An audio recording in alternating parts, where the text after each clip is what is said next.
Hello students, हम एग्जामपुर कलम से क्रांति। मैं प्रीति आपका अपने परिवार एग्जामपुर में स्वागत करती हूँ। तो जैसा कि आप सभी को पता है कि अब बचे हैं आपके पास अंतिम के 10 दिन। इसके बाद आप लोगों का एग्ज़ाम होने वाला है 17-18 फरवरी में। तो आपको किस प्रकार से इस 10 दिन की रणनीति रखनी है, क्या स्ट्रेटजी रहनी चाहिए रीजनिंग के लिए, वो मैं आपको इस सेशन में बताने वाली हूँ। तो जैसा कि आप सभी को पता है कि अगर मैं रीजनिंग के वेटेज की बात करती हूँ तो कुल मिलाकर रीजनिंग के जो क्वेश्चन आप लोगों से पूछे जाते हैं वो 55 क्वेश्चन होते हैं। तो कुल मिलाकर 55 क्वेश्चन आपके रीजनिंग के पूछे जाते हैं। ठीक है, अब रीजनिंग को कितना समय देना है हमें एग्जाम में, कितने टाइम में हम रीजनिंग के क्वेश्चन खत्म कर दें। तो मैं आपको एक ही पॉइंट बताती हूँ कि आप हमेशा पेपर को 2 नज़र में सॉल्व किया करो। मतलब 2 नज़र में पेपर सॉल्व करना है। पहली नज़र में वो सारे क्वेश्चन कर लो जो एक बार बनते चले जाएं। इससे आपका कॉन्फिडेंस बढ़ता है और जाहिर सी बात है आपके अंदर पॉजिटिविटी आती है। आप अंदर से तैयार हो चुके होते हो क्योंकि भाई मैं अब कर जाऊंगा, पेपर मेरा हो जाएगा। बस ये कॉन्फिडेंस आ जाए फिर तो आगे की चीज़ें हो ही जाएंगी।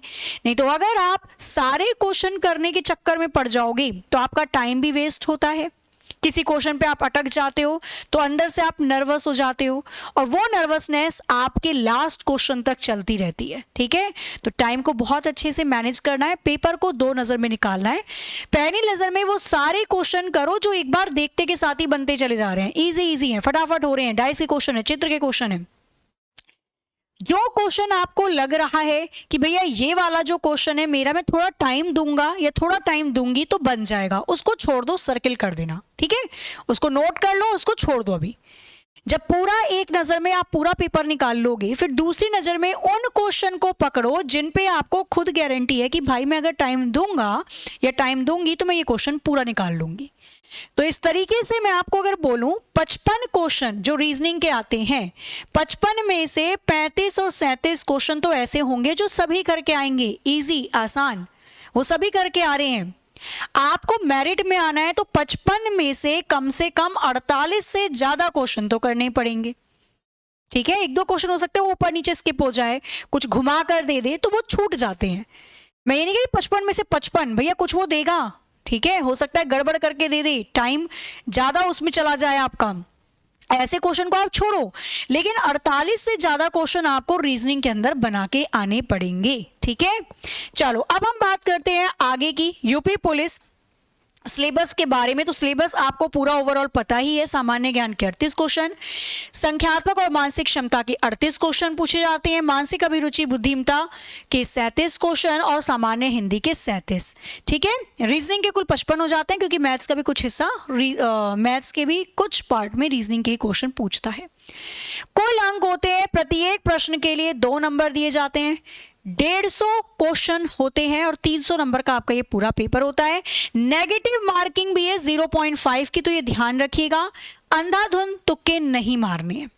तुक्के सबसे ज्यादा कब मारते हो आप? जब आपके पास टाइम बच जाता है और अब आपके पास कुछ करने को ही नहीं है, तो आप सोचते हो कि यार खाली बैठने से अच्छा तुक्के मार दो। तो ये बिल्कुल मत करना, नेगेटिव मार्किंग से और ज्यादा मेरिट के नीचे चले जाते हो। ठीक है, तो नेगेटिव मार्किंग तुक्के नहीं मारने।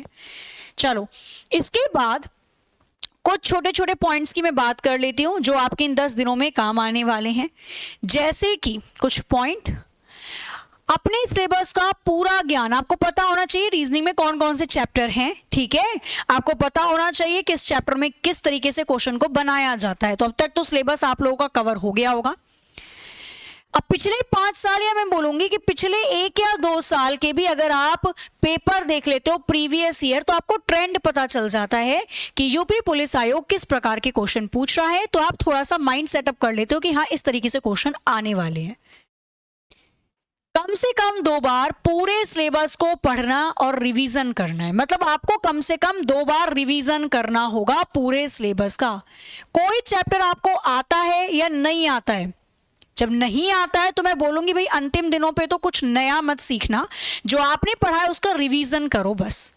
तो कोई चैप्टर आपको प्रॉपर तरीके से आता है तो भी रिवीजन करना है और हल्का फुल्का है तो भी रिवीजन करना है। रिवीजन 2 बार कम से कम आपको करना है और आपको एक नोट्स बना लेने हैं। ये जो 1 हफ्ते इन 10 दिन में है, 1 हफ्ते में जब आप रिवीजन कर रहे हो तो मोटे तौर पे नोट्स बना लो।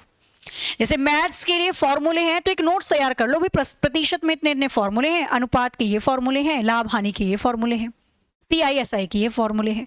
रीजनिंग पढ़ रहे हो तो थोड़ा सा ध्यान रखो कि भाई ये तरीके होते हैं, ताकि जब एग्जाम के एक दिन पहले बचे हो तो आप केवल रिवीजन करो, हाबर ताबर ना हो तब कि क्या पढ़ूं क्या ना पढ़ूं, पहले ही पढ़ लो ताकि एग्जाम के एक दिन पहले तो आप आराम से नींद लोगे फिर। ठीक है, चिंता मुक्त भाई सबसे ज्यादा जरूरी यही होता है। ठीक है, आपको क्या करना है, बिल्कुल चिंता मुक्त हो जाना है। इस लास्ट टाइम पे अगर आपने टेंशन ले ली तो फिर तो खत्म कहानी, अब तक जो मेहनत करी है सब पे पानी फिर जाएगा। टेंशन मत लो, आपने जितना पढ़ा है बहुत पढ़ा है, अब केवल उसको पक्का करना है, रिवीजन। 100% तो कोई भी नहीं लेके आता और ना ही 100% पे मेरिट लगती है, तो ये दिमाग से निकाल देना 100%। 100% आपने जितना पढ़ा है वो सफिशिएंट है, बस आपको खुद पे भरोसा होना चाहिए कि मैं पेपर निकाल लूंगा या निकाल लूंगी। टेंशन नहीं लेनी है, टेंशन लोगे तो जब पढ़ रहे होगे तब भी आपके दिमाग में टेंशन ही चलेगी और वो फिर कुछ करने नहीं देगी आगे। आराम, देखो मैं एक चीज बोलती हूँ आपको, नियमित इस टाइम पे क्या क्या होना चाहिए। तैयारी तो मैंने बता दी भाई, रीजनिंग में कौन कौन से चैप्टर हैं वो मैं अभी बता भी दूंगी दोबारा से, कितने नंबर के आते हैं।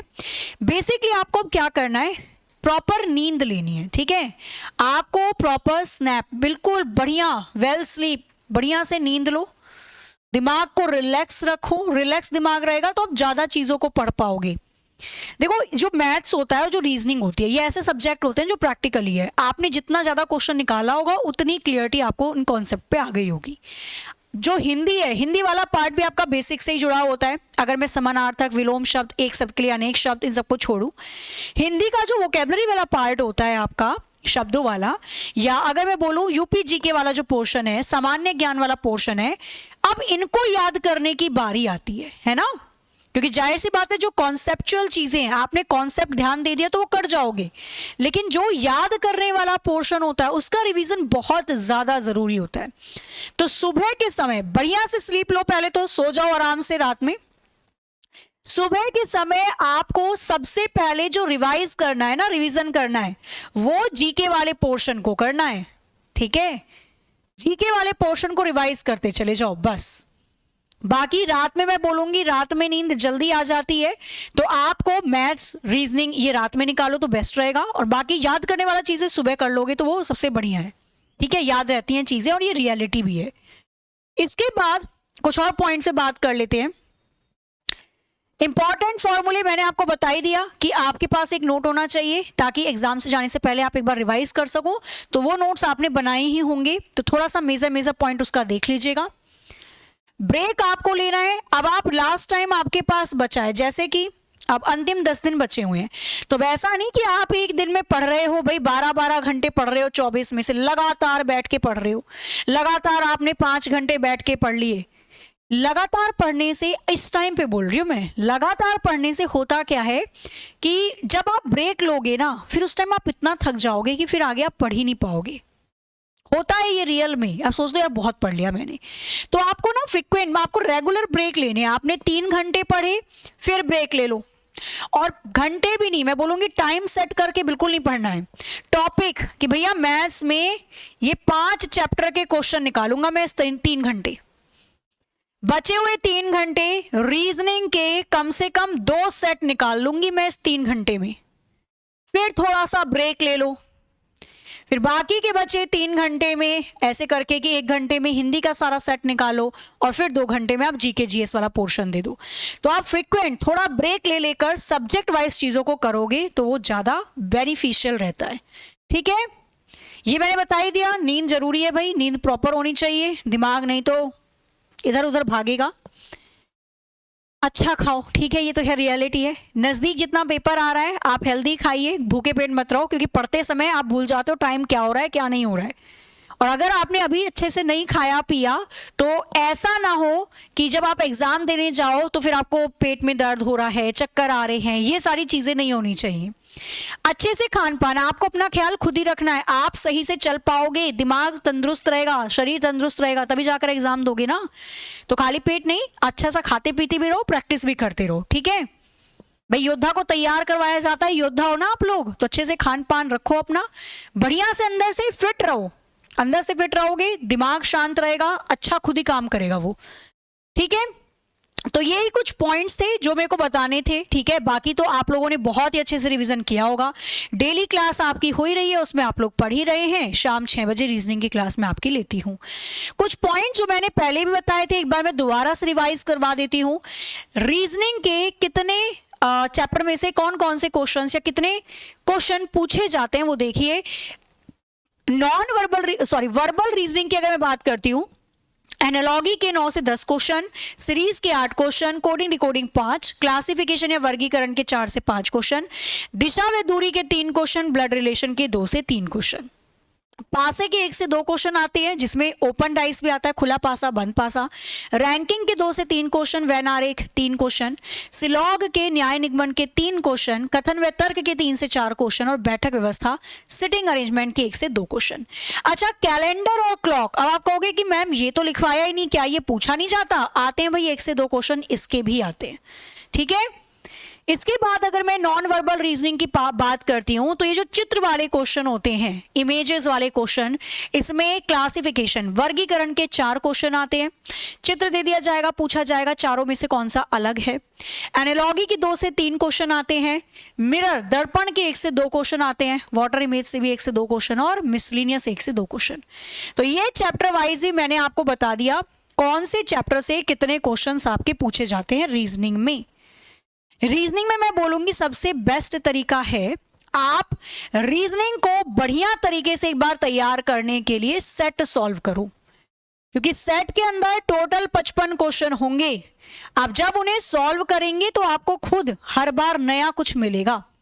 तो पूरा सेट करो, सॉल्व, पूरे 55 क्वेश्चन सॉल्व करिए, प्रैक्टिस करिए, स्पीड बढ़ाइए, क्योंकि कॉन्सेप्ट क्लियर है तो एक्यूरेसी आ ही जाएगी। स्पीड के साथ क्वेश्चन को करो और दिन में एक बार, इन 10 दिन में, मैं ये नहीं बोली 5-6 बार लगाओ, नहीं, कोई जरूरत नहीं है। कहते हैं ना एक बुक पढ़ो पर उसी को 10 बार पढ़ लो, वो ज्यादा मजबूती दे देगी। वही काम करना है इस 10 दिन में, एक सेट तो आपको लगाना है, दिन में एक बार, जो भी टाइम आपको अच्छा लगे, दोपहर, सुबह, शाम, एक बार आपको फुल सेट लगा लेना है, मॉक टेस्ट पूरा का पूरा प्रैक्टिस सेट, जिसमें आपको ऐसा फील हो कि मैं एग्जाम में बैठा हुआ हूं, ये 150 क्वेश्चन है, और फिर आप चेक करो कि कितने नंबर आपके बन पा रहे हैं, ठीक है। उसी के हिसाब से फिर अगले दिन आप रिवीजन करना स्टार्ट कर दोगे। तो ये रीजनिंग में सबसे बेस्ट है कि इस टाइम अब आपको सेट सॉल्व करना है और कुछ भी नहीं करना है, ठीक है। बाकी मैं आपके मिसलिनियस क्वेश्चंस लेकर ही आ रही हूँ। रोज शाम को 6 बजे आपकी क्लास होती है, जो मुझे लगता है आप लोग देखते हैं, और नहीं देखते हैं तो जरूर शाम 6 बजे वाली क्लास देखिए, इसमें भी मैं नई नई चीज़ों को इंक्लूड करके आपको पढ़ाने वाली हूँ। और यूपी कांस्टेबल की सारी क्लासेस का टाइमिंग शाम का है। शाम 5 बजे जीके की क्लास होती है, जनरल नॉलेज अवेयरनेस, फिर 6 बजे आपकी रीजनिंग की क्लास होती है जिसको मैं लेकर आ रही हूँ, और जो पूरी बेस्ड है आपके यूपी कांस्टेबल के क्वेश्चन पर, है ना, उसी के सिलेबस पर आधारित।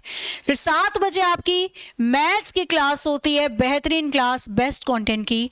8 बजे हिंदी की क्लास होती है, सुपर्ब, बढ़िया बढ़िया क्वेश्चन, ऑल इंडिया रैंक के, तो विवेक सर की क्लास।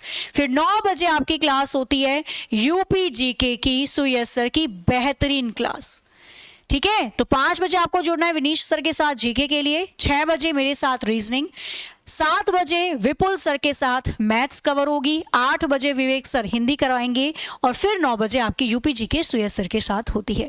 तो ये पूरा टाइम टेबल है। और साथ ही में मैं आपको बता दूं कि आप लोगों के लिए एक और मैराथन आ रही है। एक मैराथन मैंने इससे पहले ली थी 3 फरवरी को दोपहर 12 बजे, जिसमें मैंने लॉजिकल रीजनिंग, आपको मैंने कथन निष्कर्ष, कथन पूर्वधारणा, कथन तर्क, कथन कार्यवाही, डिसीजन मेकिंग, ये पूरा पोर्शन कवर करवाया था। जिन्होंने नहीं देखी है वो 3 फरवरी दोपहर 12 बजे मैराथन देख लीजिएगा। और अगली मैराथन आ रही है आपकी 10 फरवरी दोपहर 12 बजे, जिसमें मैं आपको ये वाले पोर्शन, जिसमें सबसे ज्यादा नंबर या वेटेज आपको मिलता है, number series, ranking, clock, calendar, coding decoding, ये पूरा पोर्शन करवाने वाली हूं, ठीक है। तो 10 फरवरी दोपहर 12 बजे आप लोगों को बिल्कुल रेडी रहना है। सेशन को लाइक करके नोटिफिकेशन को भी ऑन जरूर कर लीजिएगा। इसी के साथ आपके लिए एक और क्लास आ रही है, इसी के साथ आपके लिए एक और क्लास आ रही है, मैराथन की विवेक सर की क्लास है। ठीक है, तो सर लेकर आ रहे हैं हिंदी की मास्टर क्लास। 70+ नंबर पक्के होंगे इस क्लास से। क्लास है 10 फरवरी को ही रात 8 बजे। ये सारे टॉपिक आपको हिंदी में सर पढ़ाने वाले हैं। ठीक है, तो ये मेजर 2 आपकी मैराथन आ रही हैं, बाकी और भी मैराथन है, तो मैराथन भी आप लोगों को बढ़िया से लेनी है, अच्छे से पढ़नी है। मिलते हैं फिर हम लोग अपने सेशन में। क्लास आपकी डेली होती है 6 बजे, तो 6 बजे वाली क्लास में डेली आइए, अपनी प्रैक्टिस और अच्छे से मजबूत कीजिए। कोई भी कंफ्यूजन हो आपको एग्जाम से रिलेटेड या किसी भी चीज़ों से रिलेटेड, नीचे कमेंट करके आप बता सकते हैं। तो मिलते हैं हम अपनी रेगुलर क्लास में शाम 6 बजे। जय हिंद, जय भारत।